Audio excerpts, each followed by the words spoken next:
আসসালামু আলাইকুম ওয়ারাহমাতুল্লাহি ওয়াবারাকাতু। কেমন আছেন বন্ধুরা? আশা করি আল্লাহর রহমতে সবাই ভালো আছেন।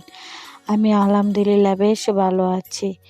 তো বন্ধুরা, ভিডিওর শুরুতে আপনাদেরকে আমি কিছু বেগুন গাছের চারা দেখাচ্ছি। দেখুন কি সুন্দর করে চারাগুলো হয়েছে, মাশাআল্লাহ। বেগুনের অনেকগুলো ফুলও ধরেছে।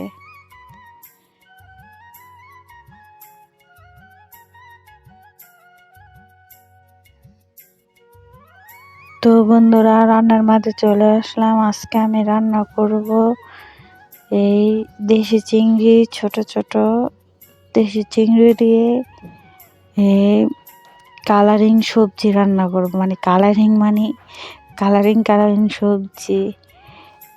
সবজি নিরামিষ। তো এখানে আমি নিয়েছি 4 পিস আলু নিয়েছি, 4টা আলু নিয়েছি, একটি শালগম নিয়েছি।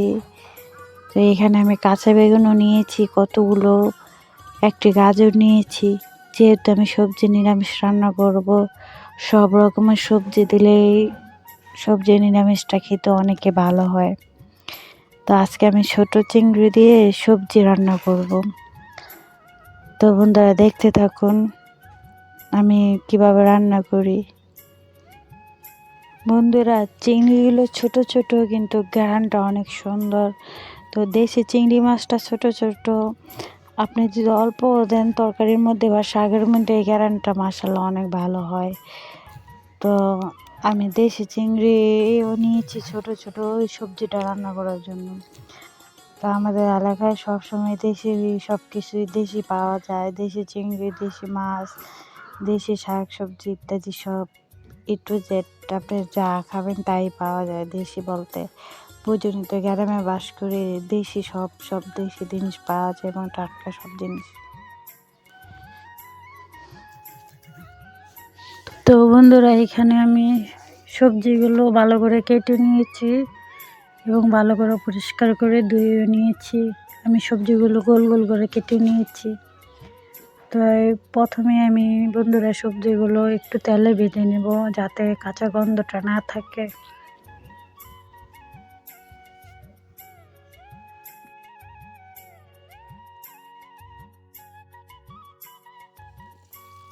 বন্ধুরা, এই রেসিপিটার নাম হলো, কেউ সবজি নিরামিষ বলে, কেউ সবজি তরকারি বলে।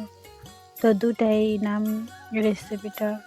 যেহেতু নানান পদের সবজি দিয়ে রান্না করছি, তো সবজি নিরামিষই আমরা বলে থাকি। তো সবজি নিরামিষটা দুইভাবে রান্না করা যায়। তো আজকে এভাবে আপনাদের মাঝে রান্না করে শেয়ার করলাম। তো আরেকদিন আরেকভাবে রান্না করে শেয়ার করবো ইনশাআল্লাহ। তো আমরা গ্রাম এলাকার মানুষেরা বেশিরভাগই এই সবজি এভাবে খাওয়া পরে, নানান সবজি একসাথে মিলিয়ে রান্না করে খাওয়া পরে বেশি। বন্ধুরা, সবজিগুলো আমার ভাজা হয়ে গেছে।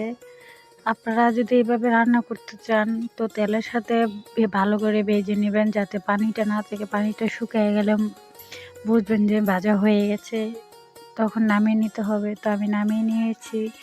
এবার সবজিটা রান্না করার জন্য আমি একটা কড়াই বসে, ওই কড়াইয়ের মধ্যে আমি সবজিটা রান্না করবো, যে কড়াইয়ের মধ্যে আমি সবজিগুলো ভেজেছি।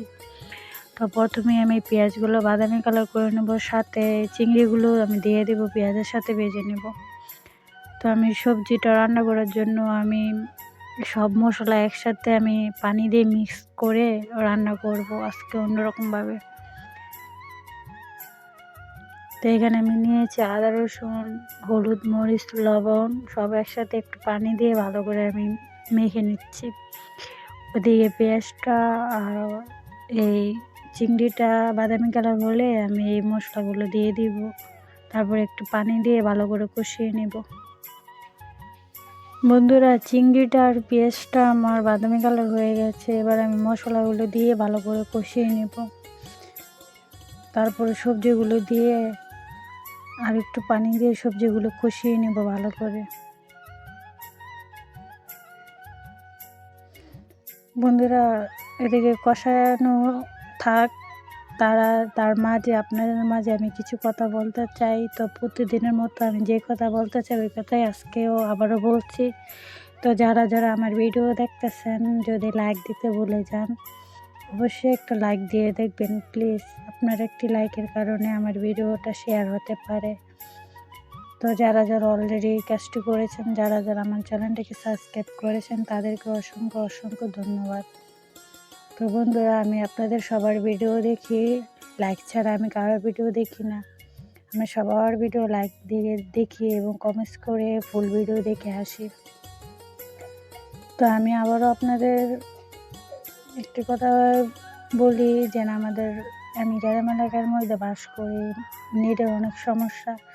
যখন নেটের সমস্যা দেখা দেয় আমি কারোর ভিডিও দেখতে পারি না। যখন আবার নেট ঠিক হয়ে যায় ইনশাল্লাহ আমি সবার ভিডিও দেখি।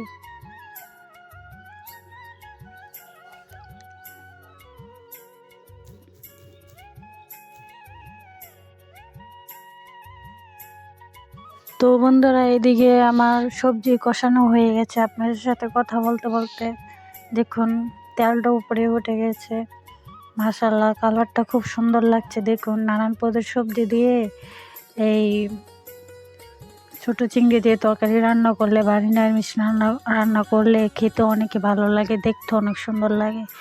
যে জিনিস দেখতে অনেক সুন্দর লাগবে খেতে অনেক ভালো লাগবে, তাই না? তো কষানো হয়ে গেছে, আমি পরিমাণ মতো পানি দিয়ে দিয়েছি। তো এবার ভালো করে ঢাকনা দিয়ে আমি রান্না করে নেব। সাথে আমি কাঁচামরিচও কয়েকটা দিয়ে দিয়েছি।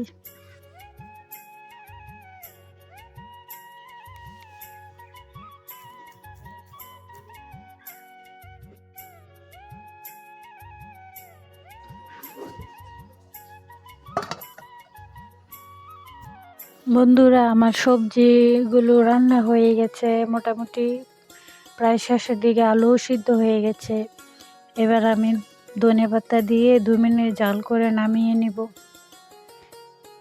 তো বন্ধুরা, আমার এই সবজি রান্নাটা ছোট চিংড়ি দিয়ে, দেশি চিংড়ি দিয়ে তো কেমন হয়েছে অবশ্যই আপনারা বাসায় রান্না করে খেয়ে জানাবেন, অবশ্যই কমেন্ট করেও জানাবেন। তা আমার আজকের এই সবজি রেসিপিটাকে আপনাদের কাছে কেমন লেগেছে? আপনারা বাসায় অবশ্যই এভাবে ট্রাই করে রান্না করে খেয়ে দেখতে পারেন। মাশাআল্লাহ, অনেকই ভালো হয় এবং খেতে অনেক ভালো লাগে। দেশি চিংড়ি দিয়ে ছোট ছোট রান্নার চেষ্টা করবেন, গ্যারান্টিও সুন্দর আসে, খেতে অনেক ভালো লাগে।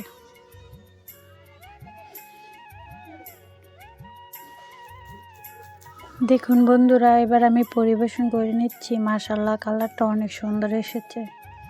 তো খেতে অনেক ভালো লেগেছে। খাবার পরে ভিডিও করে আপনাদের কাছে শেয়ার করলাম। তো আপনারা অবশ্যই বাসায় ট্রাই করে দেখবেন কালারফুল সবজি রান্না।